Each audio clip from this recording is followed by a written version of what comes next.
Now Barlow's going to throw. He's going up top, and just about an outstanding catch, but just about the operative phrase Justin Weaver couldn't come up with it. Might have been out of bounds, even if he had. Yeah, Weaver's 5'10", needed to be about 6'1" on that play, and he might have made that catch. That's not his fault. It's his mama and a daddy. 3rd down and 8. You do not want to give the ball back to Mountain Crest on this opening drive. No, you do not. Only 10 players on the field for Mountain Crest. Yeah, that's some new rule when you're up 21-0 after half. There he comes. Here comes Eddie Hall. He'd run off the field, now he comes back on. Playing 2 deep safeties.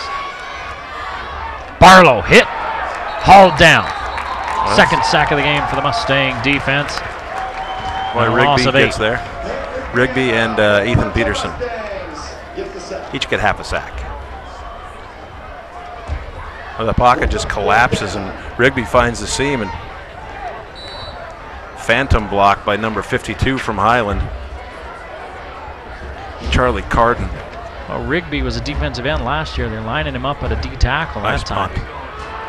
Root at his own 38. Got a blocker. That's coming back. Block in the back as Root gets up to midfield. You know, Tanner Richardson just had to do it, didn't he? Was that him nodding his head? I think so. You see that happen so many times. Kid turns and you're running down there and you just give him a pop. You just want to pop somebody. Oh, I got him in the back. And that happened back at the 40. So another penalty on Mountain Crest. About the only thing they haven't done really well tonight. Limit their penalties. That's their 5th.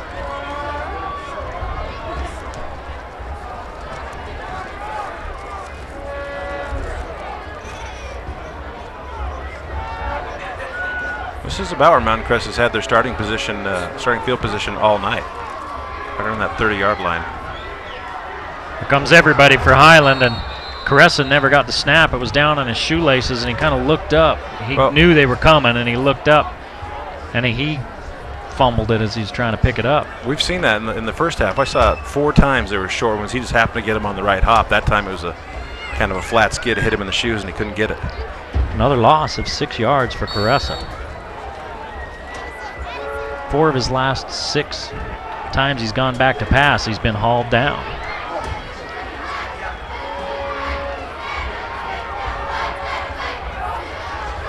Highland now only bring 3. They try to cut the end, couldn't get him down.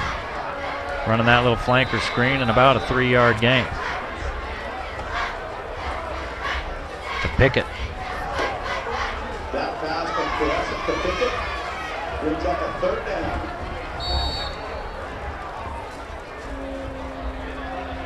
Well, unofficially, we've got Caressa now for 170 yards. The hometown scorekeepers had him here for more than 190. Emphasis on the hometown scorekeeper. Well, it's just like the people that were keeping track of John Stockton's home assists, right? That's right. Stepped on the court. There's an assist That's for being assist. there. Pickett in motion on 3rd and long. That's a tough play. You That better looks get on like it. a backwards pass. It was. Eddie Hall picks it up on the hop, but a big loss for Mountain Crest. They try a couple of different things and disaster. Well, the defense has started to figure out Mountain Crest here and shut them down in the last half and the beginning of this second half, and really Mountain Crest can't get anything going.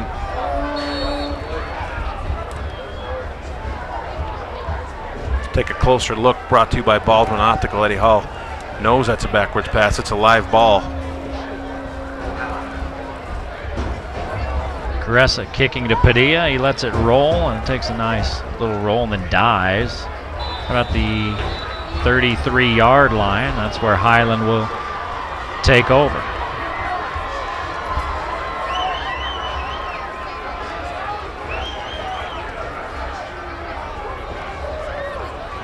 Well, Mountain Crest not running up and down the field with impunity like they were the first 2 times they had the ball. Highland making them work now here lately. Mountain Crest pulling a little bit of everything out of their hat here early. We've seen quite a few different looks. Sticking with that 5-3 on the defensive front, though. Yep, Barlow will keep. And there is just nothing there.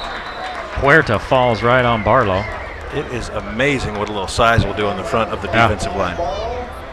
And he motions to the sideline. That's Puerta. Get me out of here.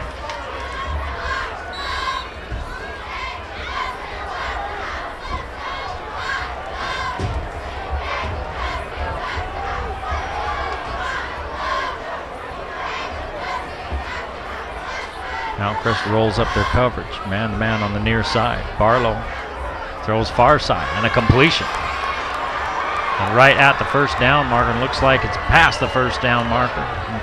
Yep, they're moving the chains. 9 yards on 2nd and 8.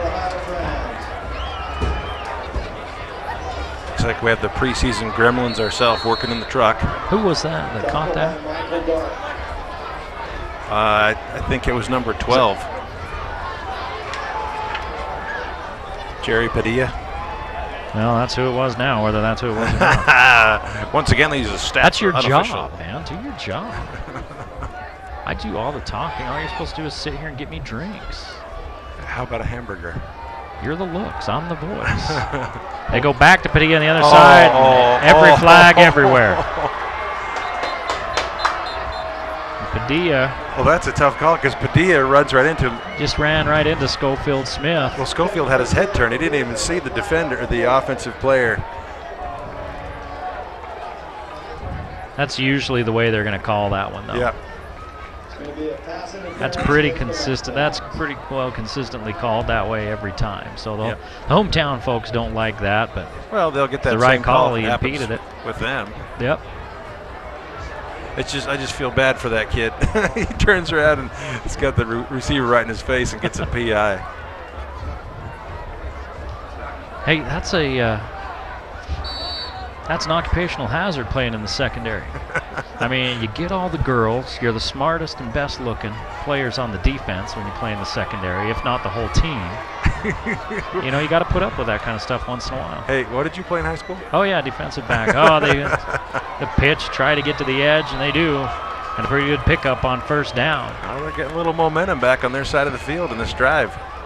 A little bit of a spring in that Highland step we haven't seen, huh? Well, one of the things they're really doing is they're mixing it up. They're not being so predictable. They're running it. They're making some screen passes, going downfield, and they get a penalty, which always helps. And that's really what helped Mountain Crest in that first half. Highland had some ill-advised penalties. None of them are advised, I guess, but some are worse than others.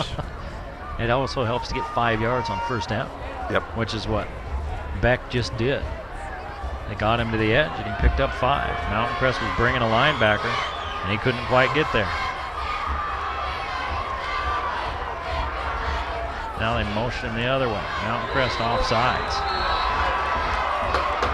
Oh, Barlow's barking. You could tell they were going off the snap count, not watching the ball, and a good quarterback can get some linemen to jump if he can do that. 7 penalties now on Mountain Crest. 55 yards on those 7 penalties. That's why they play the preseason games. You know, you want to win every game, but this is really getting you ready for region ball. See, watch a couple of guys come Look off at Barlow's side. head.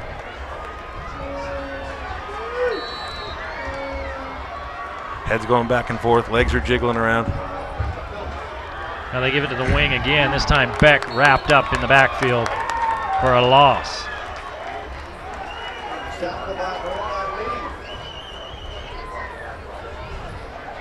Yeah, you do. You want to win all the games. Yep. But all that counts for is what the ink-stained wretches at the D News and the Salt Lake Tribune decide to rank you. Ink-stained wretches. I think there's one of them here. Let me go get him. See if go they get agree him. with Go that. ahead. The games that count are those region games. Yep. And the playoff seeding. Barlow, a lot of time. Unloads across the middle. And he leads his man just a little much. Intended out there for Hayes Hicken. That's 3rd down. Well, it's a good ball. Just like you said, just a little long. It's a nice looking ball. Yeah, and it's a good play too. Seals off the defender. Ball just can't